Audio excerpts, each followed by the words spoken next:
Welcome back to the 20th and final episode of Mass Effect Andromeda. For this one, I'm pretty much just going to be giving my thoughts on the game now that it is at its end. Is it a worthy sequel to the Mass Effect trilogy, which is one of the most beloved trilogies of the past 10 years, and one that I personally was a huge fan of? I even like the third one. No, it's not. Is it a terrible game? No, it's not a terrible game. It's a passable game for what it is. Okay, it does what it sets out to do, and it's fun to play, and it hits all the check marks. Okay, it checks all the boxes. Is what I'm trying to say. Checks every box that needs to check for the Mass Effect series. However, it's missing a certain je ne sais quoi, if you will, that the first three Mass Effect games definitely had in abundance. And I don't really know what it is that it's missing. I know that it has a lot of issues with animation and dialogue and so on and so forth. The characters, they behave like kids in this game. They talk like teenagers. The writing is poor. But all that said, this game could still kind of meet the, whatchamacallit. Sorry, I'm just going completely off the cuff right now, and I'm also trying to play at the same time, so I might not be, how do you say, making a lot of sense. Maybe I should just record this later, I don't know. But either way, there's just a certain something missing from this game. And I'm not talking about nostalgia either. I'm not being like nostalgic for the old games. The old games had this way of making you feel like you really were part of a huge universe, that there was all kinds of stuff happening out there in the game, that over the next planet you could find something new and interesting, and it just captivated the imagination. It was fascinating. The Mass Effect trilogy as it was. This game, for whatever reason, does not have that sense of there's more out there, there's things to discover. You know, it's more like a regular game. It feels like a series of levels, and it's like you can talk to other characters, you can befriend them, form the social links, so on, whatever. But it feels like your choices are very limited. So even though the choices are there, they're so limited that it's like you're not really changing a whole lot with your actions or your speech. All you're really doing is just kind of slightly altering the path that you're going to take through the same few levels.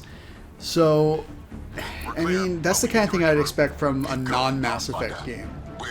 Like if you slapped a different name on this and it was just like a game in the Mass Effect genre, I think I would like it more. I think a lot of people would like it more. Because at the end of the day, this game, Mass Effect Andromeda, comes off like it's more like a tribute band to Mass Effect than it is Mass Effect 4, if that makes any sense. I mean, the level design, another thing about this game, the level design is so generic and boring. I mean, admittedly, I did play the Mass Effect trilogy a while ago, and the level design is not super fresh in my mind. But I remember the areas at least being interesting in that trilogy, in those games. In this game, the levels are they're generic. You're repeating the same few hallways over and over again for most of the game. I mean, each area has its own set of hallways, but you're just doing those hallways over and over again. And your main objective is to just hit switches. That's all you're doing for the whole game. And I mean, I just hit a switch a minute ago, and it's like, this is the final area. And I'm still doing the same shit that I was doing, for the entire game. Just running around, finding switches, and hitting switches. It's ridiculous. And it's generic and it's boring. The gameplay, like the fighting, the gunplay, the biotics, very similar to the other Mass Effects, and in that area, this game succeeds. It does what it sets out to do. But there's so many other areas where this game does not succeed, where it feels so generic, you know? And the variety of enemies is slim. You got slim pickings here. The variety of enemies is not... It's just... It's not as expansive as it was in the other games. Now, I know Mass Effect games had never had truly expansive variety in their enemies, but this game just throws the same few enemies at you over and over again. And then occasionally you'll have like a mini-boss type enemy, like the one I just fought, where it's like, okay, you gotta shoot the little shield thing that's rotating around it, and it's a pain in the ass. It's like, okay, they gave us an enemy that's not generic, but they made it tedious. So it's like if your choices are either tedious enemies or generic enemies, I mean, where does the excitement come in this situation? The only really exciting fight that I've had so far in this game was when I fought the Destroyer that first time, and it killed me a couple times, and I was trying to like hide from it and stuff, and it was like fighting a giant hunter killer from Terminator, just like this giant machine just kind of rolling through, and that was the only time in this game so far that I've genuinely had fun during a battle. Anyway, I'm just gonna let the cutscene play out here. This is the captain. I need everyone to cryo. Go! Go! Go! I'm rerouting power to all medbay inertials. I can give us one shot. I can keep the cat away, Captain. Can you reserve anything for bridge seals? The sleepers take priority. All hands brace. And it's been an honor to serve.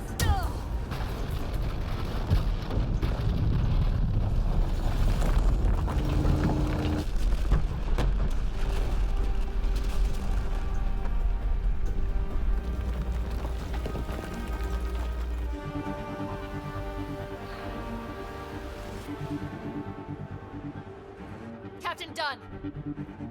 Captain Dunn!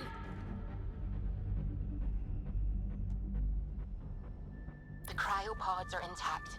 She brought it down, but there's no signal from the bridge. You know, I know this is all supposed to be really dramatic, but it's kind of hard to care, because we don't know these characters. We haven't spent an entire series with these characters. We haven't had them properly developed.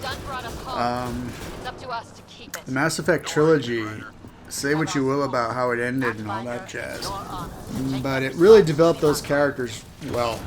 You know, anybody who played the Mass Effect trilogy has got fond memories of some of those characters, whether it's, you know, Garrus, the badass cat piccolo guy who didn't, you know, say too much, or whether it's Rex, the big beefy, you know, badass dinosaur man, or who else we had? We had Miranda. I mean, I mainly just remember her because she was like, no wait, I'm thinking of Ashley. Ashley and Miranda are very similar. Ashley's the one with the butt. Miranda's the one. Miranda's the one who.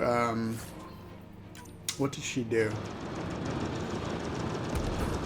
She wore white. Okay, fine. So, my point is, the characters in that series, you got to know them, even if I can't really remember them right now.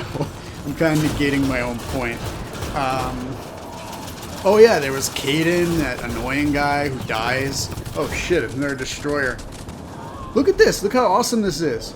This thing is opening fire on me. Look at that. I died. Alright, here we go. I'm gonna get him this time.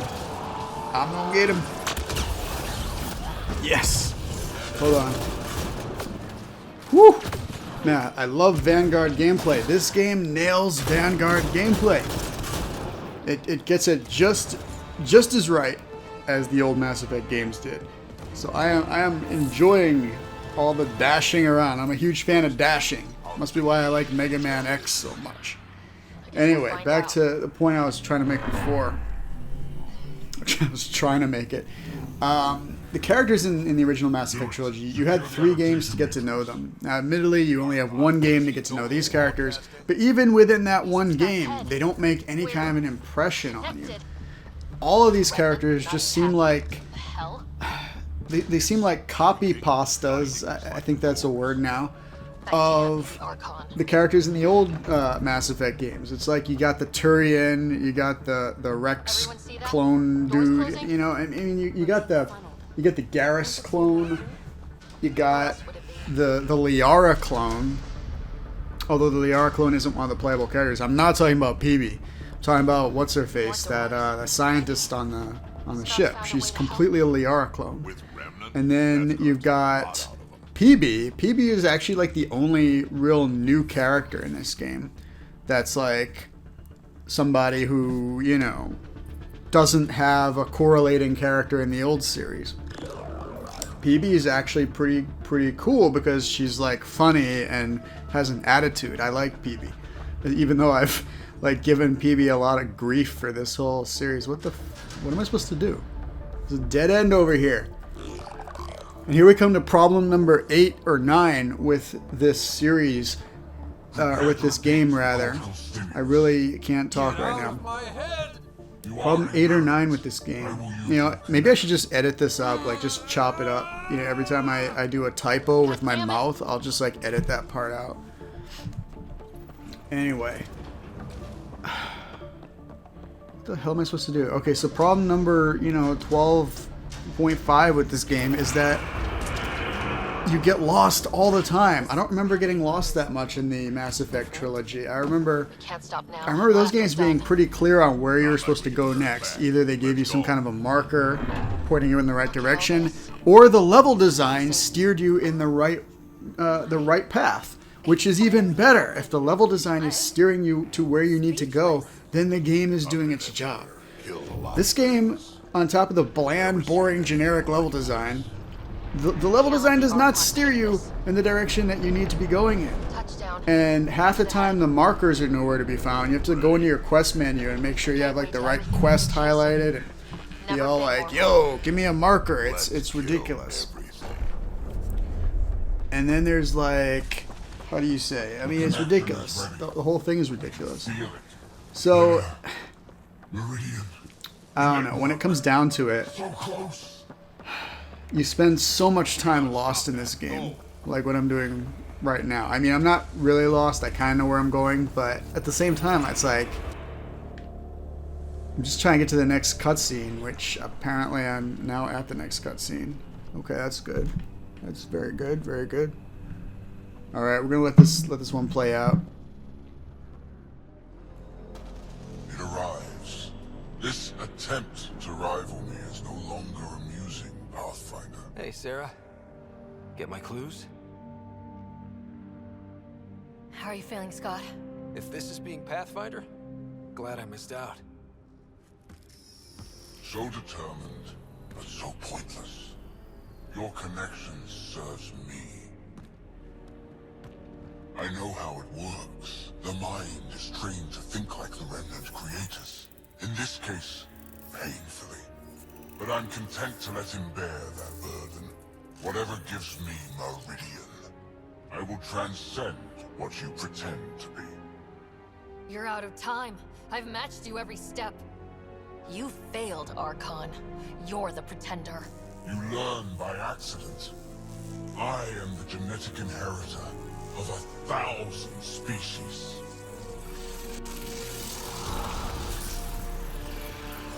No more mercy. Kill them all.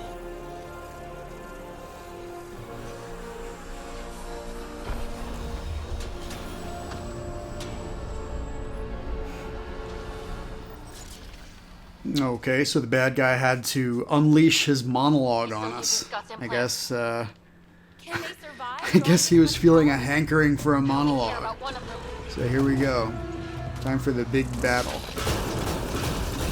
Not sure if this is the final battle or not, but I'm going to treat it as if it is. Boom! Stop him! I really like this shotgun, by the way. It looks kind of like the tear gas gun in Terminator 2. The one that he unleashes on the SWAT team so that he doesn't kill anybody. Just like basically uses it to knock everybody off their feet and whatnot.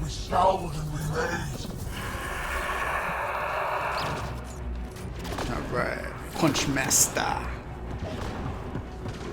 I'll admit that this room looks pretty cool. It's a lot less generic than most of the game. It's got this weird energy field, like, underneath the platforms. It's We got company. cool stuff. Yeah, just taking everybody out. Can't tell if this is a laser beam or not. No. Oh, jeez, more of this shit. I can see the network. By the way, this guy's a terrible villain. Life. I'm really not a fan of this guy. Nothing. He's just I make very the cluster bland and livable for boring. thousands. No. You Like have the rest of Mass Effect Andromeda. to their death.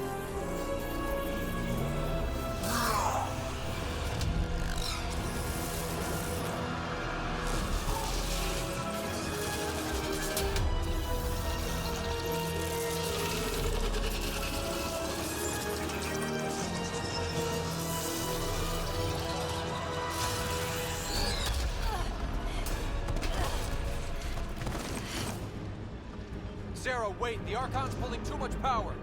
Little busy. It's all going straight through him. Shut down the interfaces. He'll have nothing to draw. You'll take Meridian out from under it. We play this smart. I know it hurts, but you have to call out where to interface. Get me targets. Everyone get that? We're shutting the Archon down. Alright, looks like this is the final battle. A true final boss fight. Nav marked for one of his main power draws. Get there. Mass Effect 1 had an excellent final boss fight with Saren. Mass Effect 2, I don't really remember very well. I think you fight I've had enough. Harbinger, I think. And now. Mass Effect 3, Brandon's still as I incoming. recall, didn't really have a final battle, which was weird. But that game made a lot of mistakes. Wait, what? Are you serious? Are we seriously doing this? Am I gonna have to hit switches to win this fight? Seriously? Are you serious? Okay, so I lost, but that's okay because I know what I need to do now. I do indeed have to hit switches.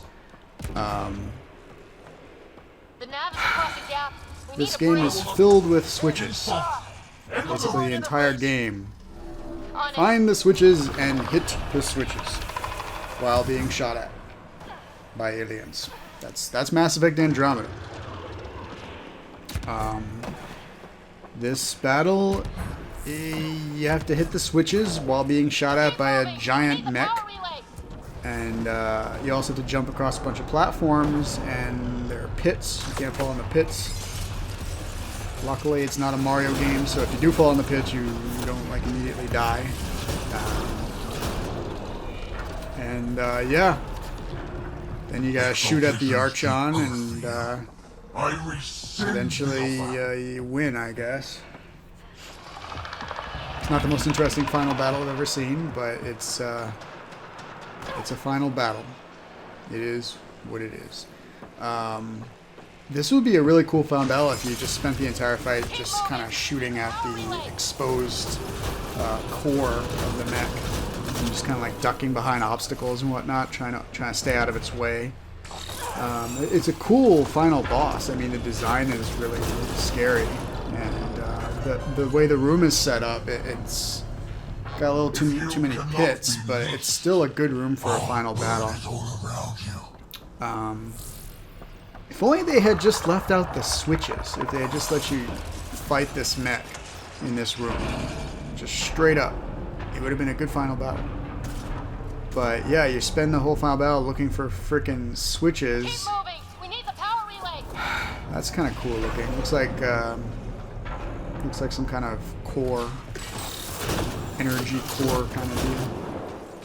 But yeah, you spend the whole fight looking for switches, and then enemies respawn. You have to fight them. You roam around looking for switches, and then more enemies respawn. There is no worlds, no escape.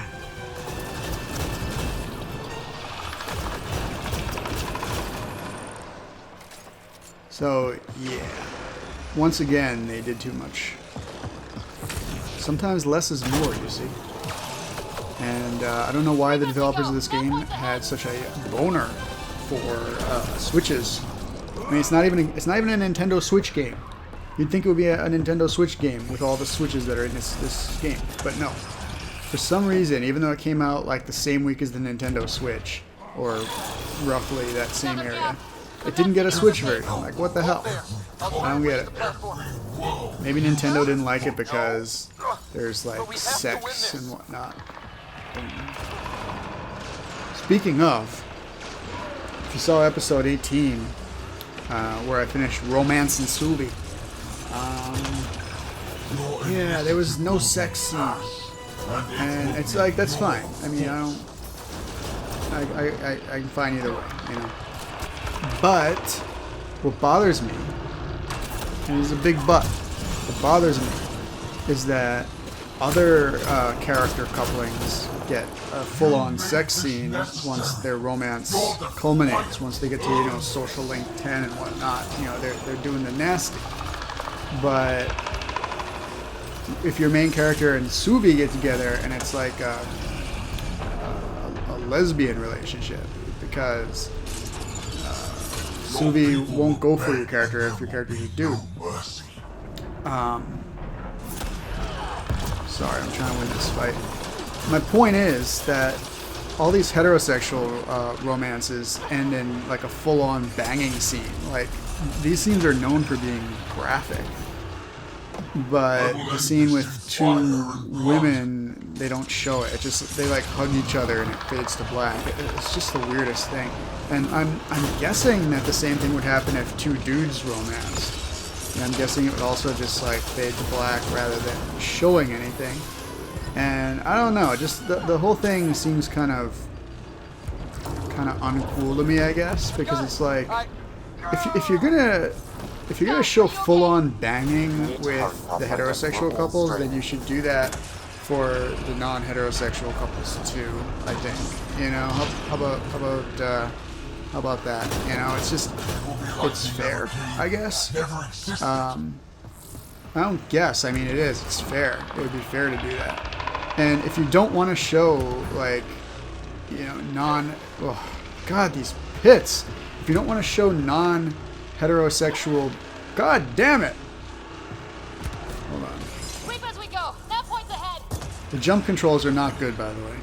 Another problem in this game. That's problem number 14.3. Okay, so if you don't want to show non-heterosexual banging, then just don't show any banging. Just leave all the banging out. You know what I mean? It's like, I don't need to see, you know, characters banging each other. I mean, I don't mind. I think banging is nice, but it's not something that like I need to see. It's not a requirement. It doesn't like make the game really better. I mean, maybe it does for some people. I don't know. And if it does for you, more power to you. But I'm just saying that either show equality for everybody, or just leave that aspect of the game out. Just don't put any banging in if you're not going to have equal opportunity banging. You know, banging for all. I'm in range. That's all. I'm just trying to find equality. You know what I mean? Quality in media. This is so weird. I'm fighting the final boss of Mass Effect Andromeda while I rant about banging and whether or not BioWare should include gay banging in their games.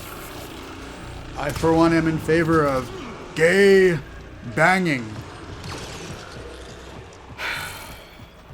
Either that or just leave all the bang out. I have a similar view on like the way women are so scantily clad in games. A lot of people nowadays are all like, oh my god, the women are too scantily clad. They need to cover up.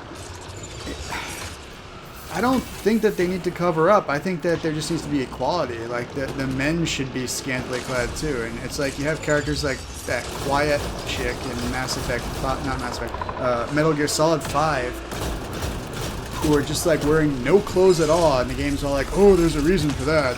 She's not wearing clothes because she has a light sensitivity or some shit. I don't know. And it's like, instead of giving us some bullshit reason why your chick is not wearing any clothes, just do the same thing for the dudes. Have the dudes walking around in, like, you know, no shirt on with like their abs showing. Abs, not ass. Abs. You know, like the stomach muscles. It's been scientifically proven that women love to look at guys' abs. Abs. ABS.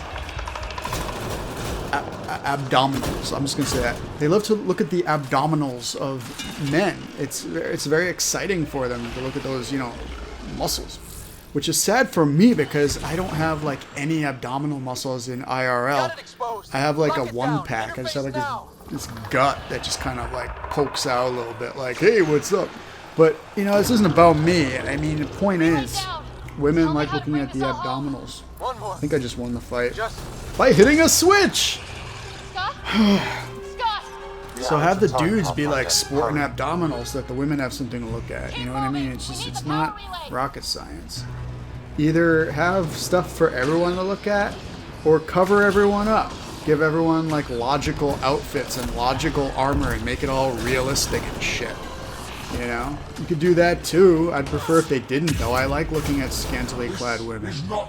You know? But again, it's another situation where it's like, cover everybody up and be logical and realistic, or just make everybody scantily clad and everybody good looking. And I don't mean everybody. I don't mean like every single character has to be like dressed in their underwear. I'm just saying that like for every fan servicey female in your game, have a fan servicey dude in your game, and then look at that, everybody's happy. You know, that's just how I would do things. You know, what do I know? What do I know? I'm not all reactionary about this stuff. Like, oh my god, we gotta cover everybody up. This is the worst thing ever. No, we don't. We just need to have a little equality. Well, that's it for the Archon. I guess you could say he just got arch-owned. Oh god, what is this face she's making? Ugh! Ugh! Oh my god. That's another area where this game failed. They used to be so good at doing like faces and face animations.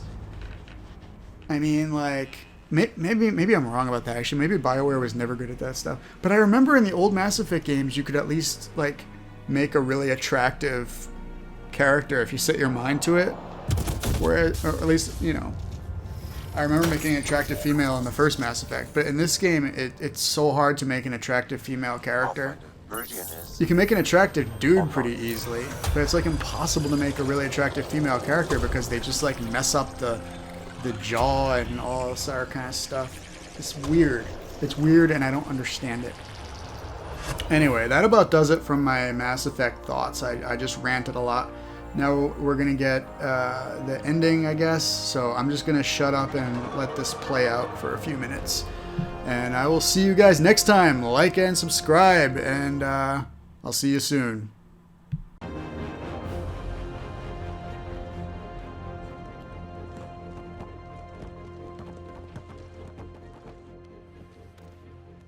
Sarah, I'm getting insane readings from all over the cluster. What you've done here is just amazing. Put the Omni tool down, Sylvie. You can look at that later. Look at all this data. The energy spikes from the biogenesis alone are mind-boggling. I know I can't compete with your first love, but